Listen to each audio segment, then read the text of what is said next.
Glasovi svetov.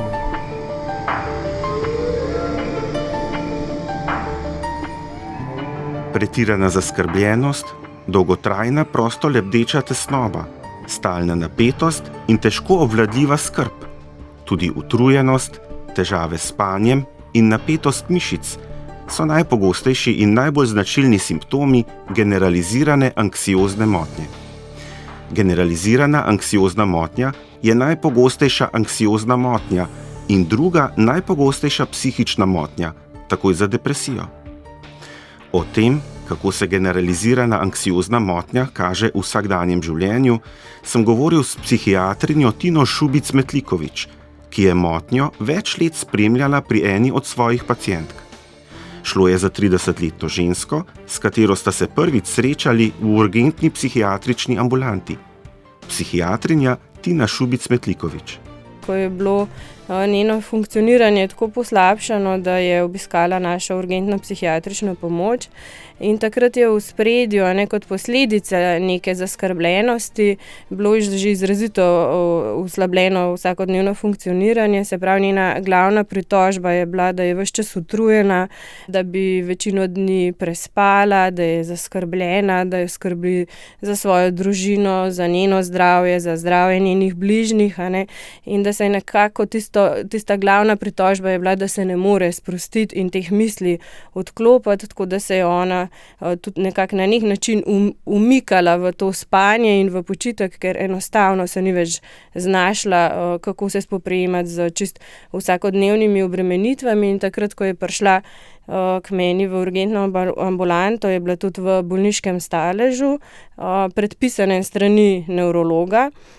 Ker tisto, kar je pomembno, preden je ona v resnici poiskala psihiatrično pomoč, je bila vodena pri številnih specialistih, se pravi od nevrologa, kjer so tudi izključevali neko bolezen živčno-mišičnega prenosa, bila tudi hospitalizirana tam, ona je v sklopu te utrujenosti imela tudi, se pravi ptozo veke, to pomeni, da je veka kar padala dol, kar so svojci opazili, ona niti ni tega opazila, potem so to izključili, je bila sprejeta na infektološko kliniko, kjer so izključevali neke možne okužbe v ozadju, tudi niso bile potrjene, potem tudi na revmatološko kliniko sprejeta v sklopu izključevanja nekih revmatoloških bolezni in teh tudi nekih kroničnih bolečin, ko so se pri njej pojavljale, in na koncu je obiskovala še endokrinologa, kjer pa so v resnici ugotovili, da je zaradi te njene dolgotrajne zaskrbljenosti ali pa če rečemo nekega dolgotrajnega stresa bilo njeno telo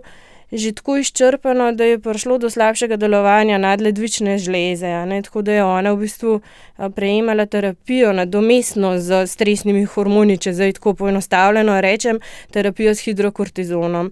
No, in ko je ona vso to diagnostiko nekako opravila, je potem poiskala pa še psihiatrično pomoč, svetovano strani njenega splošnega zdravnika, da se, ker zelo pogosto, mi v naših urgentnih psihiatričnih obravnavah ali pa na nekem prvem pregledu vidimo, da pacienti, kjer je v ozadju neka zaskrbljenost, lahko tudi depresivna simptomatika z nekimi številnimi simptomi, ki so takrat v ospredju, poiščejo v bistvu pomoč pri drugih specialistih. Kar sicer psihiatri mi radi vidimo, da se stvari telesno izključijo, ki so možne, je pa ponavadi tako dvakrat bolj verjetno, da bojo oni poiskali pomoč pri drugih specialistih, ravno zaradi teh telesnih simptomov, ko so zelo moteči in zelo pogosti v sklopu neke anksiozne pa tudi depresivne simptomatike. Tako da njena glavna pritožba je bila, da je utrujena, da se ne more sprostiti, da ne more obvladovati nekih vsakodnevnih opravil, skrbi za otroke, odnosa z možem in da potrebuje pomoč.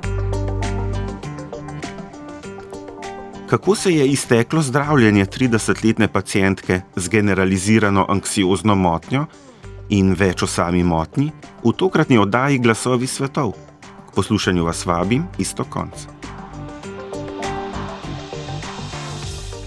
Sogovornica, specialistka psihiatrije Tina Šubic-Metliković, je predstojnica psihoterapevtskih oddelkov psihiatrične bolnišnice v Begunjah na Gorenjskem.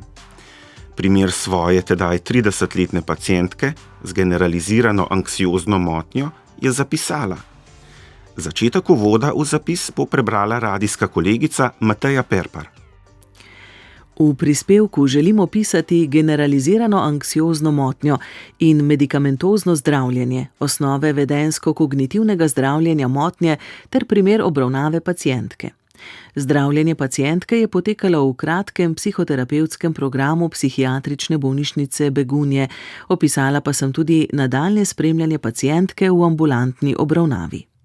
Generalizirana anksiozna motnja se lahko pojavi kadarkoli v življenju, največkrat pa med 30 in 59 letom starosti, pravi psihiatrinja Šubic-Metliković.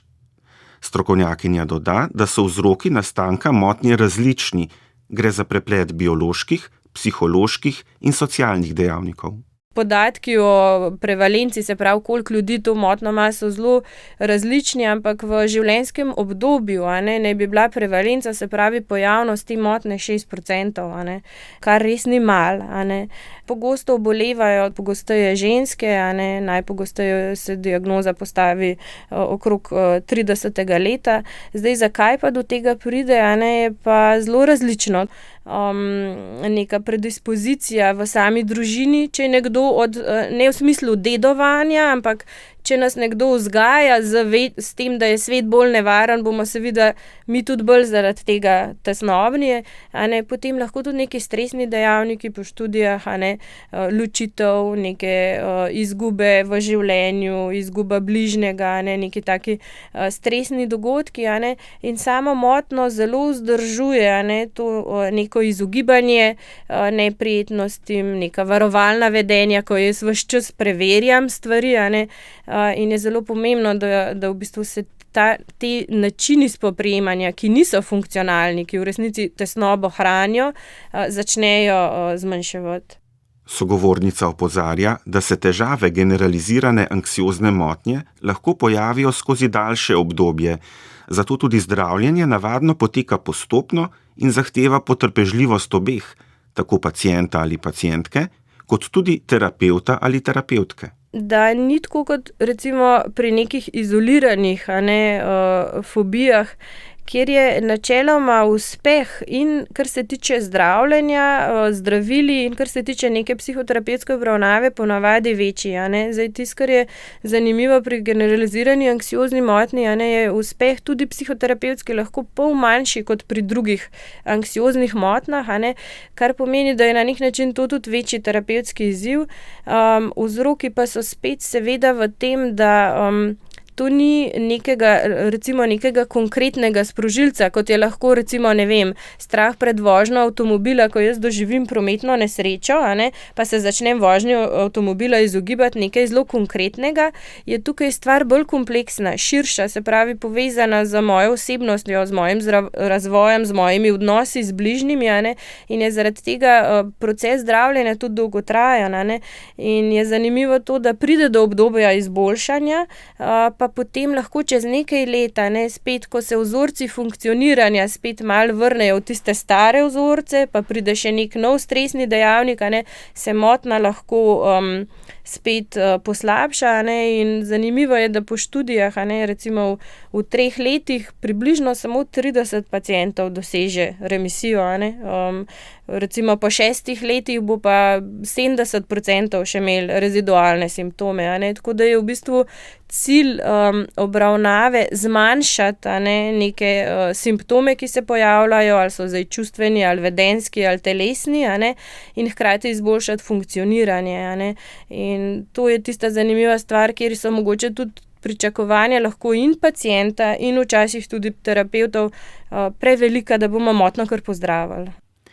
Zdravnica je v prispevku o generalizirani anksiozni motnji napisala še, da sta glavni možnosti zdravljenja terapija z zdravili, ki zmanjšajo tesnobo, ali pa psihoterapevtsko zdravljenje, najpogosteje vedensko-kognitivna psihoterapija ali pa njuna kombinacija.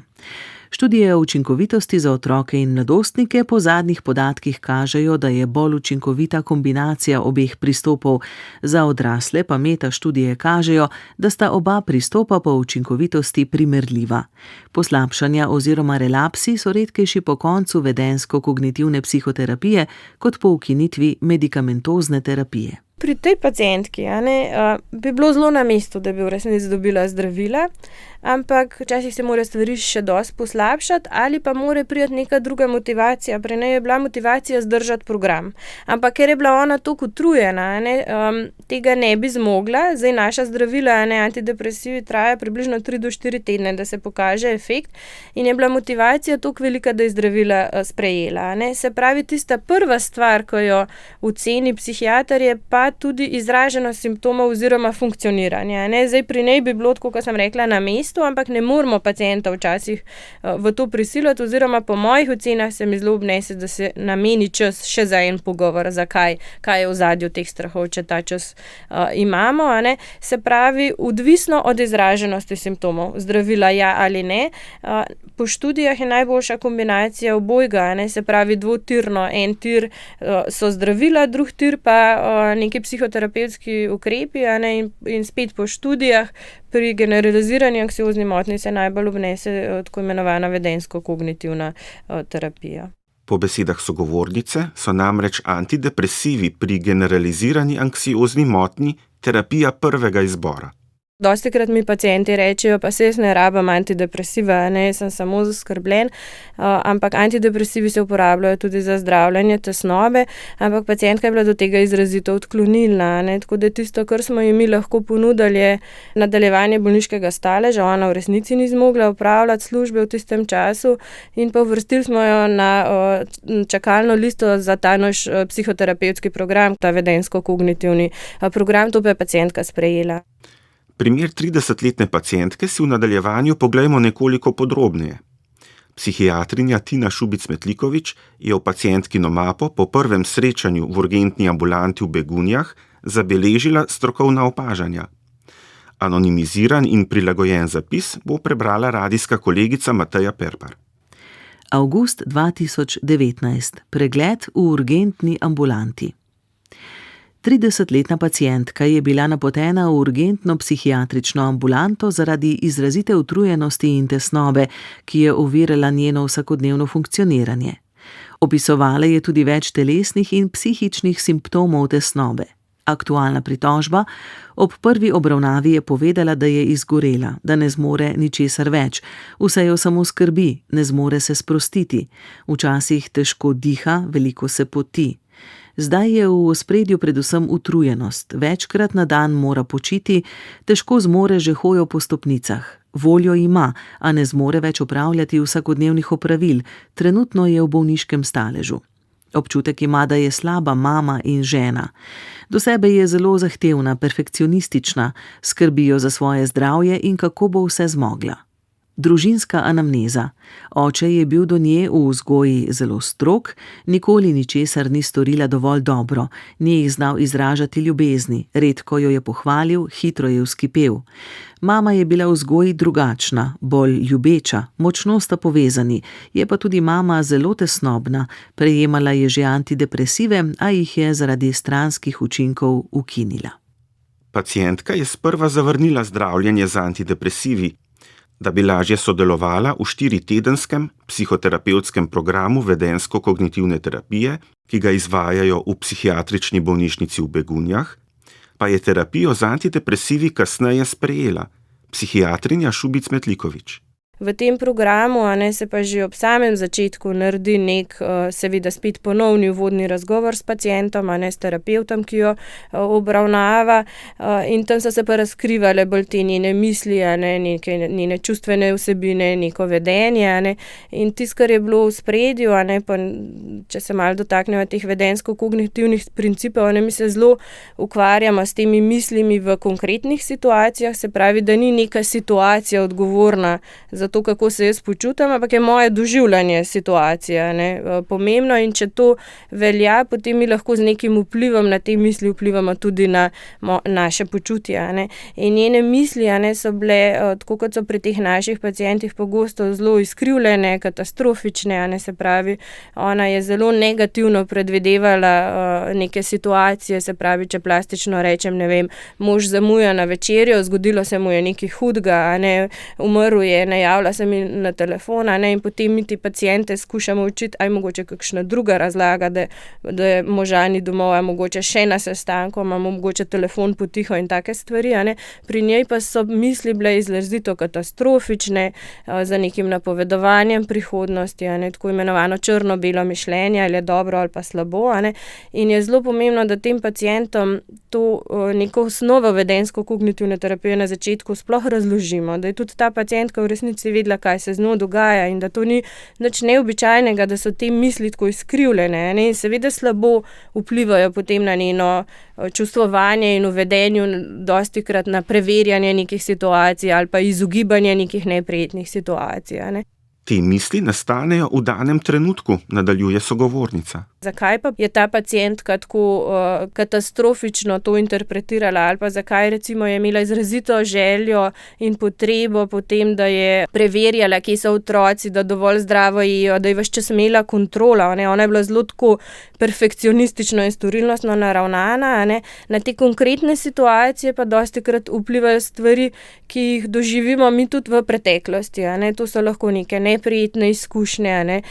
Neka osebnostna struktura, tako kot sva rekla, ne, so dostikrat storilnostni, perfekcionistični, morajo biti stvari narejene na 100%, ne, in na nek način tudi vzgoja, ne, se pravi, v kakšni družini smo rasli, ne, je zelo pomembno, ne, a smo bili deležni nekih pohval, a je bilo dosti dobro narejeno, ne, in pri pacientki, ne, je bilo v družini pogosto, ne, veliko nekega kritiziranja, ne, da stvari niso bile dosti dobro narejene, še ni dovolj dobro, treba je delo je bilo velika vrednota, ne.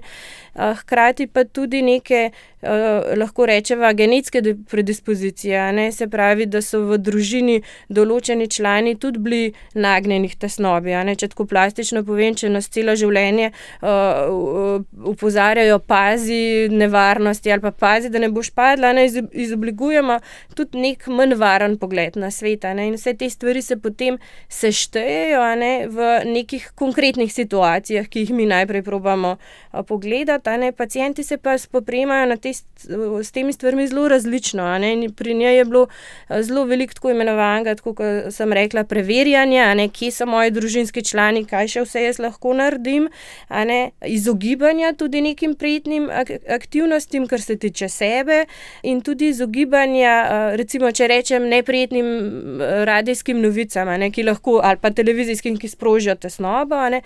Hkrati pa zelo veliko tako imenovanega nadkompenziranja, se pravi, da jaz delam še več in še bolj skrbim in še bolj probam zaščititi sebe in svoje bližnje, ne, z namenom, da se ne bo zgodilo nekaj hudega, recimo, ne.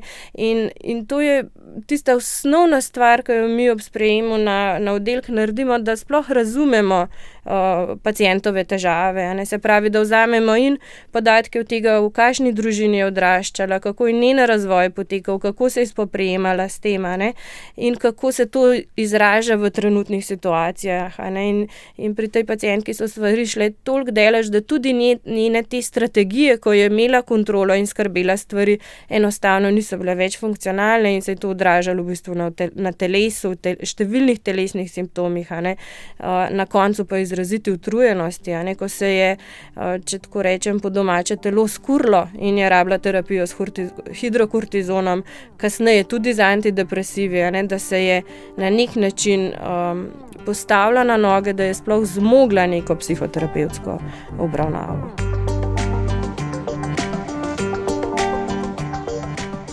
Ja, ona je res prišla prostovoljno, ne sicer na priporočilo izbrane osebne zdravnice, ampak po moji oceni zato, ker je enostavno funkcioniranje bilo toliko slabo. A veste, včasih se morajo ali pri nekih boleznih odvisnosti ali pri nekih tesnobah, depresivni simptomatiki toliko poslabšati stvari, ne, da oseba toliko ne zmore vsakodnevnih stvari, da potem poišče pomoč. In tudi kasneje je bila ta pacientka zelo motivirana v samem procesu zdravljenja, tudi v tem 4-tedenskem programu, kasneje v ambulantni obravnavi.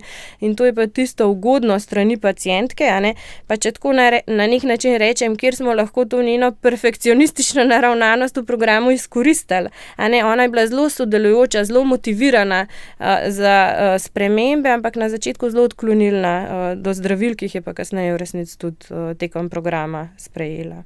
Sogovornica tokratne oddaje Glasovi svetov, psihiatrinja Tina Šubic-Metliković iz psihiatrične bolnišnice v Begunjah na Gorenjskem, opisuje primer pacientke z generalizirano anksiozno motnjo. Pacientka je antidepresive sprva zavrnila zaradi strahu pred neželenimi učinki. Po mojih izkušnjah in tudi konkretno pri tej pacientki, jaz nisem vztrajala pri uvedbi zdravil, ona je bila motivirana za psihoterapevtski program, imela je, moram reči, izrazito podporo strani svojcev, razumevanje tudi strani moža, tako da so se takrat tudi zmenile, če ne bo šlo v psihoterapevtskem programu, kar je bila objektivna skrb, da ona zaradi svojega stanja ne bi zmogla, da bodo zdravila potrebna, ampak žal tudi ob začetku programa ona še ni na prvi skupini sprejela zdravil, zelo si je pa želela ta program speljati, videla je to kot neko pomoč, tako da je kmalu po tisti neki uvodni skupini ponovno samoiniciativno poiskala razgovor pri meni, kjer so se spet pogovorile o stranskih učinkih zdravil, to je bil njen glavni strah. Ona je imela eno epizodo depresije v študentskem obdobju in takrat neke neželene stranske učinke, ki zagotovo ob antidepresivih so. Ampak po moji oceni je tukaj zelo dobro investiran čas, da se vzamemo čas za pogovor o stranskih učinkih zdravil, jih razdelamo, tako da je dobila tudi neko terapevtsko nalogo, da napiše pluse in minuse zdravil spet do naslednjega razgovora in sva imela še en razgovor, kjer pa je potem ugotovila, da je mogoče vseeno več plusov, da zdravilo sprejme, hkrati pa z moje strani tudi razumevanje, da če bodo neki stranski učinki, moram poudariti, da antidepresivov je izrazito velik in da stranske učinke imajo in da tudi psihiatri ne vemo, kako bodo pacienti odreagirali. Se pravi, z moje strani nek poudarek, da če bodo stranski učinki izrazito moteči, da se zdravilo lahko zamenja in da je pomembno, da o tem midve skupaj govoriva in da imava zdaj idealno priložnost, kjer se vsakodnevno videvava tekom programa, da mi tudi poroča o nekih izboljšanih ali neželenih učinkih. Generalizirano anksiozno motnjo kot samostojno diagnozo poznamo od leta 1980, ko je bila prvič opredeljena v diagnostičnem priročniku DSM, Ameriškega psihiatričnega združenja. Motnja je približno 2-krat pogostejša pri ženskah kot pri moških. 30% ljudi s to motnjo je samskih, neredko so tudi nezaposleni, pravi psihiatrinja. Najpogostejši, najbolj značilni simptomi generalizirane anksiozne motnje so pretirana zaskrbljenost, dolgotrajna, prosto lebdeča tesnoba, stalna napetost in težko obvladljiva skrb. Spremljajo jo tudi telesni simptomi kot utrujenost, težave s spanjem, zakrčenost mišic. Pretirano negativnih in nefunkcionalnih misli se pacienti in pacientke težko znebijo brez ustrezne strokovne pomoči, čeprav imajo močno podporo bližnjih. To ni nova diagnoza, je pa generalizirana anksiozna motnja v resnici najpogostejša anksiozna motnja, pa druga najpogostejša duševna motnja, takoj za depresijo. Če plastično ponazorim, tudi mogoče na primeru depresije, ko je nekdo res depresiven, dostikrat svojci z dobrohotnimi nameni rečejo, pa dej, kakšno sonce je vzune, pa maj se ne smej. Ne gre za neko porušenje tudi nevrotransmiterjev, se pravi nekih živčnih prenašalcev v našem sistemu, in podobno gre pri generalizirani anksiozni motnji, s tem, da bi tukaj res poudarila še velik vpliv teh miselnih, mi rečemo, distorzij, ali pa če po domače rečem izkrivljenj, ki niso realna, In tukaj ravno terapevti pomagamo, z terapevtskimi intervencijami, iskanje nekih bolj funkcionalnih, realnih misli, in zato je potreben čas in strpnost, tudi znanje terapevta, česar pa svojci nimajo, pogosto in grejo v neko prepričevanje, ki je sicer čisto argumentirano lahko, tako kot ste vi rekel,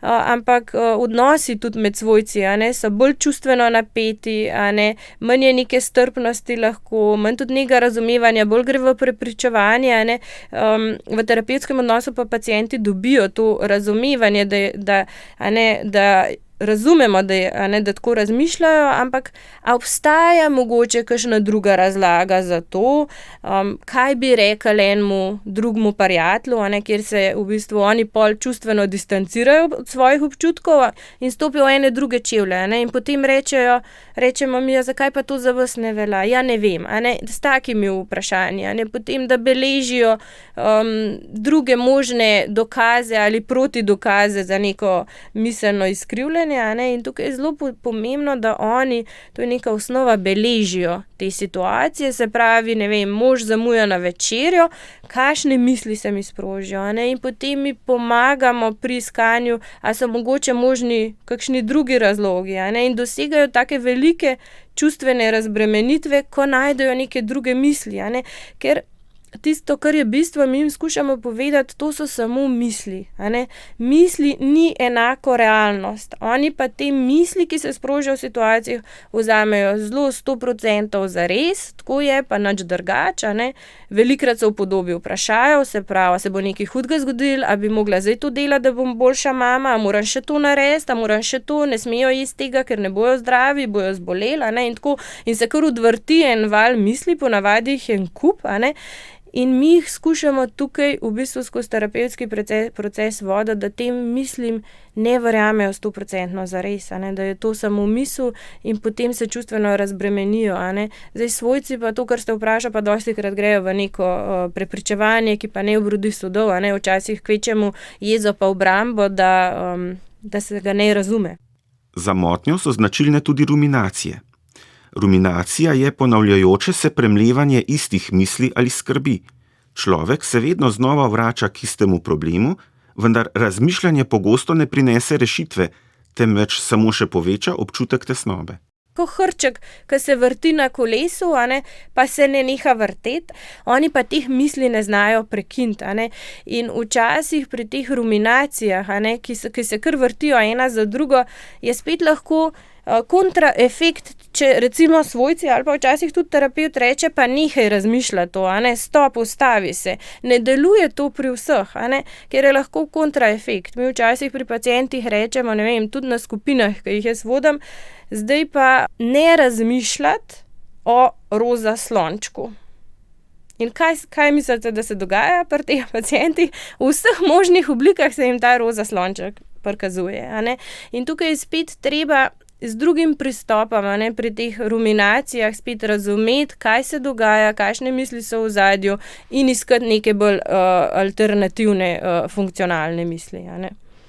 Zdaj, moram pa poudariti, da mi se ukvarjamo predvsem z mislimi, sploh v sklopu generalizirane anksiozne motnje, ki so nerealne in nefunkcionalne. Pogosto pa na skupini dobimo tudi paciente, ki imajo realne skrbi, v nekih situacijah. Kaj pa takrat narediti? Tudi v sklopu generalizirane anksiozne motnje lahko recimo zboli nek družinski član ali nas čaka, ne vem, neka objektivna situacija, ki jo moramo rešiti, menjava službe pa nam povzroča poleg tega, da smo že tako tesnobni, še dodatni stres, se pravi, misli so realne, ni pa najverjetneje funkcionalno, da jaz v tem čas ves razmišljam.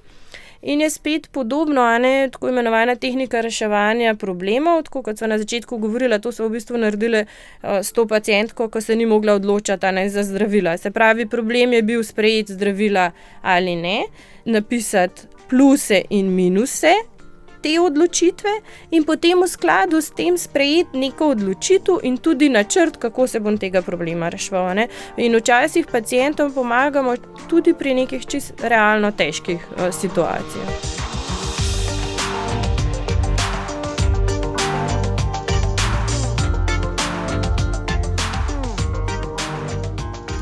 Psihiatrinja Tina Šubic-Metlikovič je v prispevku o generalizirani anksiozni motnji zapisala, da je cilj zdravljenja motnje zmanjšati vodilne simptome, tako psihične kot telesne, izboljšati počutje in kakovost življenja bolnika. Zdravljenje je treba nadaljevati dovolj dolgo, da se doseže remisijo in prepreči relaps obolenja. Kot zelo učinkovita se je, po besedah psihiatrinje, izkazala vedensko-kognitivna terapija. Se pravi, vedensko-kognitivna terapija, s katero se jaz tudi ukvarjam, delam prav na vedensko-kognitivnem oddelku, ima za osnovo to, da ni situacija tista, ki je odgovorna, kako se jaz počutim, ampak moje doživljanje situacije, se pravi moje misli, ki pa vplivajo na moje čustva, na moje telesne simptome in tudi na to, kako se jaz odzovem v situaciji. In tudi čustva, telesni simptomi in to, kako se jaz v situaciji odzovem, vpliva na moje misli. Se pravi, v neki situaciji, ko mene, recimo, situacija sem na avtobusu, pa me začne tiščati v prsnem košu, pa bo mislil, a me bo infarkt, a moram spet iti posneti EKG, kaj če umrem, kolegica je imela, srčni infarkt in se rodi ponavadi en kup enih misli. In ti pacienti tem mislim verjamejo 100% zares. Včasih so v obliki vprašajo, včasih tudi v podobi slik. Oni že kar vidijo, kako se jim bo nekaj hudega zgodilo in temu verjamejo. In seveda, recimo, čustvo, potem neka tesnoba, strah, telesni simptomi se ponavadi še intenzivirajo, še neko hitro dihanje, lahko mravljinci, lahko vrtoglavica, in v vedenju oni grejo v ali preverjanje, da nekoga pokličejo ali pa recimo na obisk urgence. In tudi ti moji telesni simptomi, ki se pojavijo kasneje kot posledica tega tiščanja v prsu, sprožijo misli, evo, res se mi nekaj dogaja. Oni se zaciklajo v teh svojih vzorcih mišljenja in vedenja. In vedensko-kognitivna terapija uči, se pravi, da ni situacija tista, ki je odgovorna, ampak moje doživljanje, ker tudi nekoga drugega lahko na istem avtobusu začne tiščati v prsnem košu, pa bo rekel, evo, strah me je zaradi tega, ker me zdaj čaka nekaj zoprnega v službi. Kaj vse pa lahko vpliva na posameznikove misli? Od izkušenj od prej, do tega, kako smo bili vzgojeni, do neke genetske predispozicije. In mi jim pomagamo v bistvu te misli najprej sploh prepoznati, ker to je v resnici zelo težko. Pacienti največkrat prepoznajo tisto, kar je moteče. Se pravi, telesne simptome, da se umaknem, da mi drugi rečejo, da se izogibam, da sem napet lahko, tesnoba in kakorkoli, ker je to moteče za pacienta in za okolico. Misli v zadju, pa mi ponavadi intenzivno iščemo na vedensko-kognitivni terapiji in jih oni tudi beležijo. To je tista prva stvar, ki nekako jih učimo. Zdaj včasih je ta drugi miselni tok, ki ves čas teče, sam mi ga ne ozavestimo, težko prepoznati. Jaz tudi včasih pacientov, ki pride z neko tesnobo ali pa celo panično motnjo v urgenco, rečem, kaj pa ste pomislili takrat, in ne reče nič. Pa potem tekom terapije pridemo do misli, da je v zadju strah pred smrtjo ali pa da bo umrl, ker so ti simptomi, pa vedenje toliko bolj v spredju in toliko bolj v resnici moteči.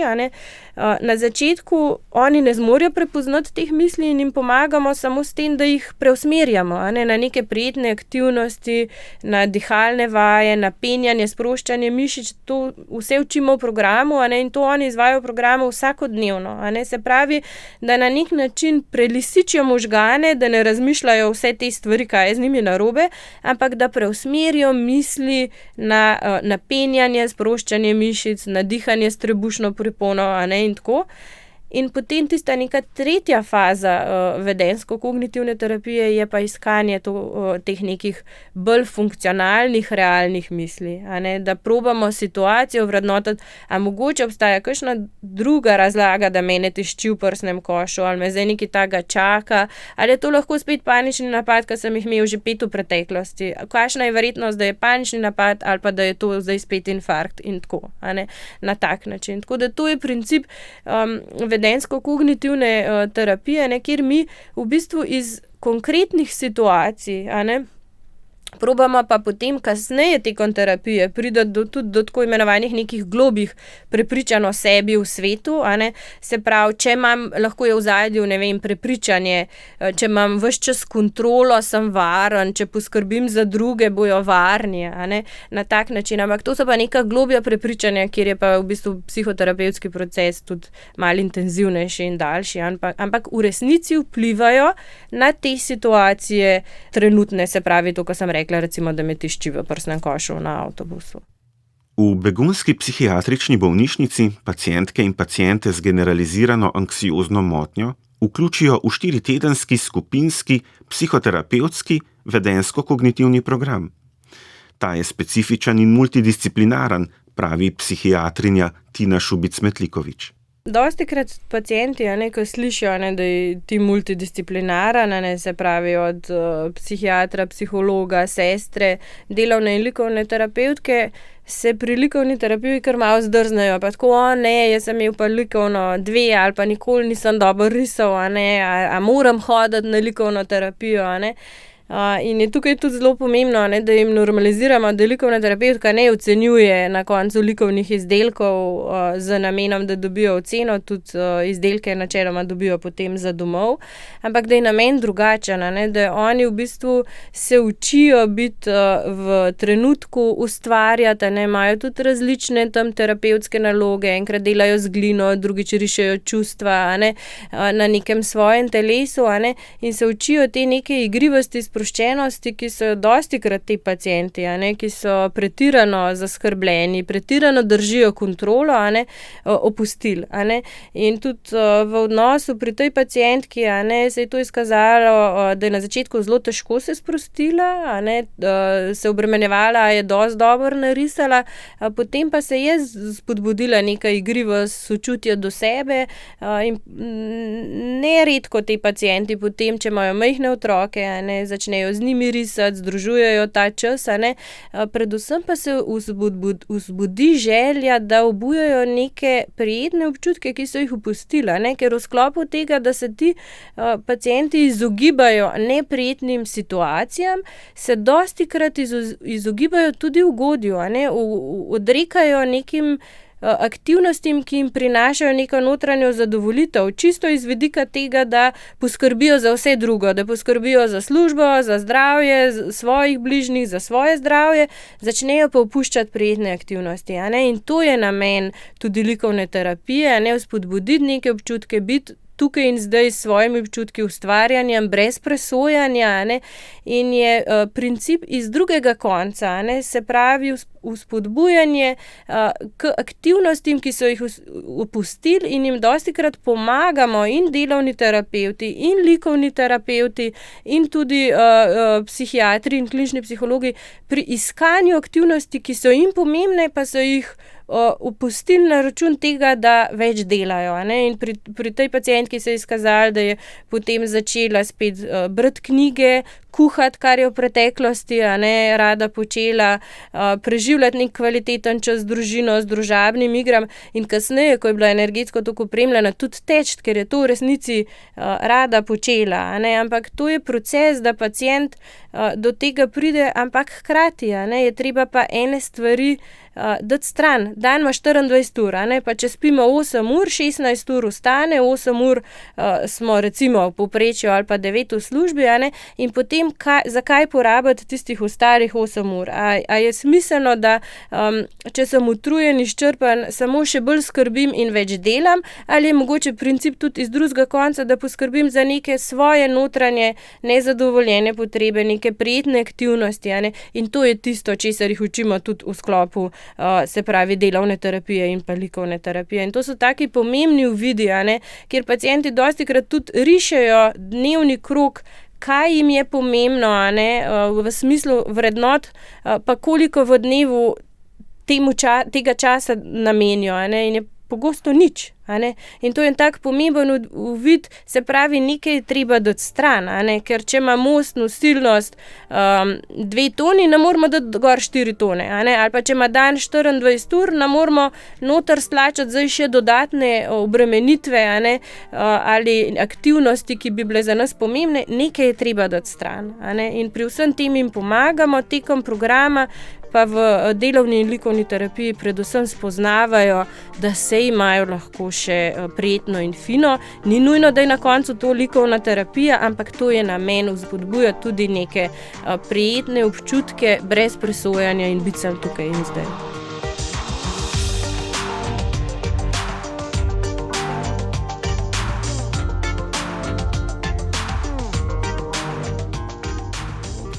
Avgust 2022. Ambulantni pregled. Pacientka pove, da je veliko bolje kot pred 2 letoma, ko sva se nazadnje videli v psihoterapevtskem programu. Program ji je pomagal, da je začela delati korenite spremembe na sebi. Skoraj vsak dan si vzame pol ure za tek, začela je z branjem knjig. Pri gospodinjskih opravilih zmore zdržati napetost, tudi če ni vse pospravljeno po njenih standardih. Želi si, da bi bila bolj sproščena. Zanjo to pomeni, da ima čas zase, da ni časovnih pritiskov in da lahko postori stvari, ki si jih želi. Še vedno se pogosto zaloti, kako skrbi za malenkosti. Na primer, pred obiskom v ambulanti je bila v vaški trgovini, potem je razmišljala, ali je pozdravila vse, ki jih pozna. Zmogla se je pomiriti z mislijo, da je pozdravila tiste, ki jih je videla. Takih in podobnih situacij je v dnevu ogromno, a jih lažje prepoznava, ovrednoti, si pomaga. Utrujena je veliko manj, fizična aktivnost je ne izčrpava. Pri pacientki gre za izrazito izboljšanje psihičnega stanja od začetka obravnave v naši ustanovi. S pomočjo naučenih vedensko-kognitivnih tehnik si sama pomaga. Redno je prejemala tudi medikamentozno terapijo. Po ukinitvi antidepresiva ni poslabšanja. Pri pacientki je prisotno še veliko črno-belega mišljenja, katastrofiziranja in misli morala bi. V pogovoru se usmeriva predvsem na črno-belo mišljenje in pomen tako imenovanih sivin v vsakdanjem življenju. Pacientka stvari naredi po svojih visokih standardih, kar jo izčrpa, ali pa jih sploh ne naredi, kar ji pozneje vzpodbudi slabo počutje. Frustracijska toleranca se pogosto zniža v odnosu z bližnjimi. Zdaj, sama obravnava pri tej pacientki je bila kar dolgotrajna v resnici. Se pravi, prvi obisk urgentne ambulante, potem je nekaj mesecev čakalne dobe za uvrstitev na psihoterapevtski program, kjer je bila potem 1 mesec. Potem pa je bila praktično 2 leti še individualno, precej redno vodena v sicer klasični psihiatrični ambulanti na nekaj mesecev, z nekimi psihoterapevtskimi intervencijami. Se pravi na osvežitvah tega, kar je dobila tekom programa, pri vzpodbujanju nekih sprememb, tudi pri njej so bile potem neke pasti in tukaj je bilo potrebno tudi nekaj vzpodbud, nekih osvetlitev tega, kar se je naučila v programu, hkrati pa tudi vodenje, se pravi samo klasično psihiatrično v smislu zdravil, to se pravi sama obravnava kasneje v 2 leti intenzivna, če rečem, v psihiatrični ambulanti je bila 2 leti. Tako. Potem je bilo še neko osvežitveno srečanje, tako daljšo psihoterapevtsko, kar tudi ni redko, da naredimo, se pravi, da pacient obnovi, kaj je za njega dobro, kaj ni dobro, ker namen vedensko-kognitivne terapije je, da na koncu oni sami sebi, če tako zelo poenostavno rečem, postanejo terapevti, se pravi, da prepoznavajo neke nekoristne vedenja, neke simptome, ki opozarjajo. Jaz včasih rečem, to je tako kot avto, ko utripa lučka, gremo tankat. In pri teh pacientih, ki so lahko tako utrujeni, perfekcionistični, na nek način lahko tudi že izgoreli, tako kot je ta pacientka v resnici bila, je pomembno, da prepoznajo na nivoju telesa, da je treba ene stvari ustaviti in pri njih je gorivo počitek. In ona je imela intenzivne občutke krivde, ko si je vzela vzela čas za počitek, tudi ko si je vzela čas za tehnike sproščanja, da ni dovolj časa z otroki, kasneje je to zmogla brez težav. In ko si je vzela čas za, tek, in tudi zmogla reči potem nekomu od bližnjih, če je hotel z njo teči, da ona želi sama, da je bil to njen čas. In to so eni taki veliki napredki, ki so v resnici bili proces, če zdaj rečem, več kot 2 let intenzivnega dela. Ona je kasneje proti koncu psihiatričnega vodenja želela ukinitev antidepresiva in smo ga res tudi ukinili. Občasno se še z njo slišimo, kako funkcionira, ampak funkcionira dobro, so obdobja poslabšanja in izboljšanja, ampak tisto, kar je pomembno, ona je tako dobila dobro izkušnjo v samem psihoterapevtskem programu, da si je potem še samoplačniško poiskala psihoterapevtsko pomoč, kamor redno hodi, kjer v bistvu se zaveda, da je motnja kronična z obdobji izboljšanja in poslabšanja, in tako kot sva rekla na začetku, ni za pričakovati, da se bo to kar čisto v celoti pozdravilo, ker je to del tudi naše osebnosti in tega, kakršni smo, in je to proces nekega dela na sebi najverjetneje celo življenje. Če pa bi se stvar spet tako poslabšala, kot takrat, ko je ona obiskala urgentno ambulanto, pa ima zdaj, upam, da boljšo izkušnjo kot v prvi epizodi depresije, in da bi najverjetneje tudi hitreje sprejela ta zdravila in bi se počutje tudi hitreje izboljšalo. Za zaključek povzame gostja tokratnih Glasov svetov, psihiatrinja Tina Šubic-Metlikovič. Strokovnjakinja še poudari, da duševne motnje spremljajo številni predsodki in stigma, tudi zato prizadeti posamezniki in posameznice odlašajo z iskanjem ustrezne psihološke ali psihiatrične pomoči. Nekaj možnih poti pomoči in zdravljenja smo dodali k članku današnje oddaje na spletu in med podcasti.